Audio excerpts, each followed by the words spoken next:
My economic advisors believe that such a collapse would deal an unacceptably painful blow to hardworking Americans far beyond the auto industry. It would worsen a weak job market and exacerbate the financial crisis. It could send our suffering economy into a deeper and longer recession. And it would leave the next president to confront the demise of a major American industry in his first days of office.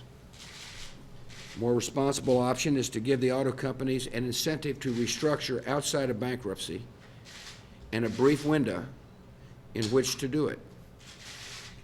And that is why my administration worked with Congress on a bill to provide automakers with loans to stave off bankruptcy while they develop plans for viability. This legislation earned bipartisan support from majorities in both houses of Congress. Unfortunately, despite extensive debate and agreement that we should prevent disorderly bankruptcies in the American auto industry, Congress was unable to get a bill to my desk before adjourning this year. This means the only way to avoid a collapse of the U.S. auto industry is for the executive branch to step in. The American people want the auto companies to succeed, and so do I. So today I'm announcing that the federal government will grant loans to auto companies under conditions similar to those Congress considered last week. These loans will provide help in two ways.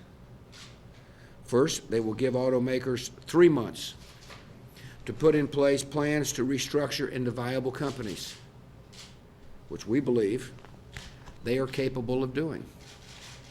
Second, if restructuring cannot be accomplished outside of bankruptcy, the loans will provide time for companies to make the legal and financial preparations necessary for an orderly Chapter 11 process that offers a better prospect of long-term success and gives consumers confidence that they can continue to buy American cars.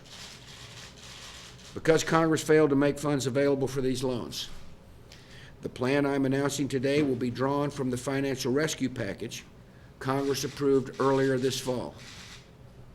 The terms of the loans will require auto companies to demonstrate how they would become viable. They must pay back all their loans to the government and show that their firms can earn a profit and achieve a positive net worth. This restructuring will require meaningful concessions from all involved in the auto industry: management, labor unions, creditors, bondholders, dealers, and suppliers. In particular, automakers must meet conditions that experts agree are necessary for long-term viability, including putting their retirement plans on a sustainable footing, persuading bondholders to convert their debt into capital the companies need to address immediate financial shortfalls, and making their compensation competitive with foreign automakers who have major operations in the United States. If a company fails to come up with a viable plan by March 31st, it will be required to repay its federal loans. The automakers and unions must understand what is at stake and make hard decisions necessary to reform. These conditions send a clear message to everyone involved in the future of American automakers. The time to make hard decisions to become viable is now, or the only option will be bankruptcy. The actions I'm announcing today represent a step that we wish were not necessary. But given the situation, it is the most effective and responsible way to address this challenge facing our nation. By giving the auto companies a chance to restructure, we will shield the American people from a harsh economic blow at a vulnerable time. And we will give American workers an opportunity to show the world once again they can meet challenges with ingenuity and determination and bounce back from tough times and emerge stronger than before. Thank you.